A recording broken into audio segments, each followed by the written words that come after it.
Mga bossing, ito yung incubator natin na ginamit nung nakaraan. Nilinis muna natin kasi sasalangan natin ngayong April ng mga itlog.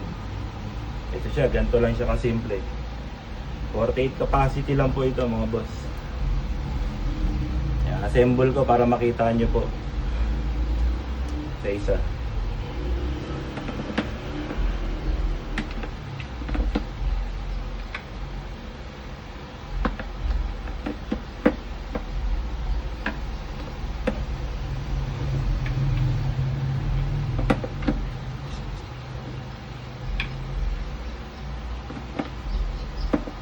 Nilinis po natin para masigurado natin na walang bakteryang mag-build up kasi baka makontaminate yung mga itlog.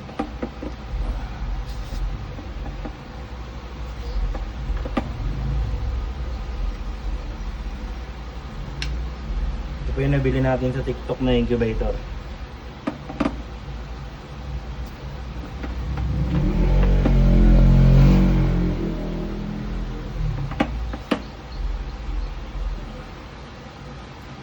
Ito po yung roller niya.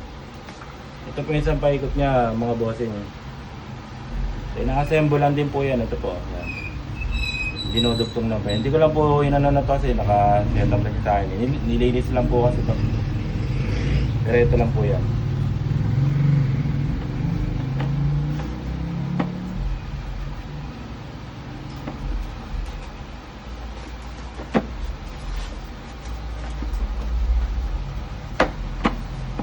Yan mga bossing.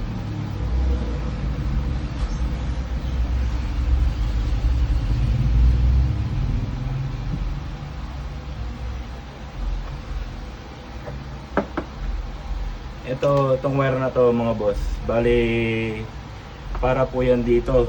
Dito po yan sa power po niya. Para po yan sa roller.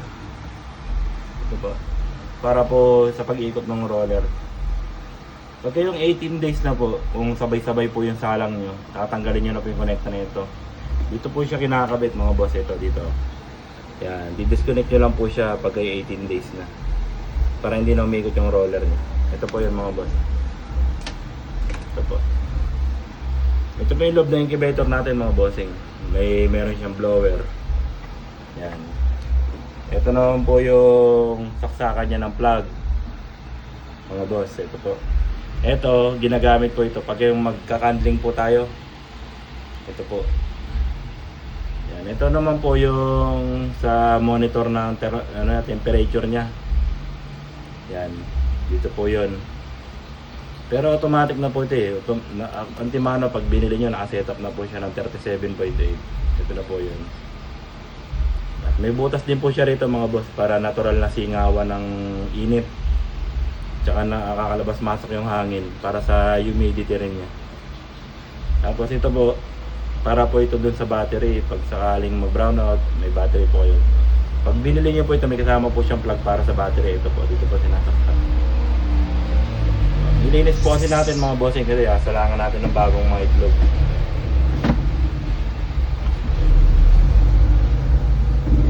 So, connecta ko lang po yung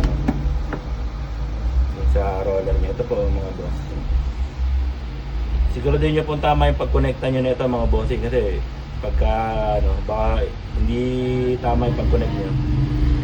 Hindi niya yung seller. Okay. Ito po, dapat po tama po ito mga boss. Yung pagkabit nito para umikot yung roller natin.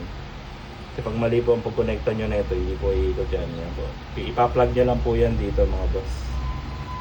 Huwag nyo po kakalimutan yan. Ayan po.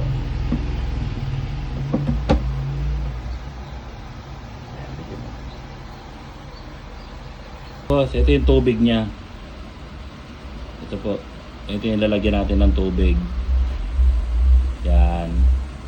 Automatic po siya mga bossing. Ilalagay lang po natin dito. Yan.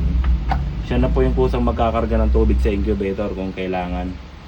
Hindi po tayo pa yung mag-adjust. Ganyan lang po mga boss. Yan po. Yan, nagpapump po siya kasi nagkakarga siya ng tubig sa loob. Pag tumigil po yan, okay na po yun. Ibig sabihin, okay na po yung tubig sa loob.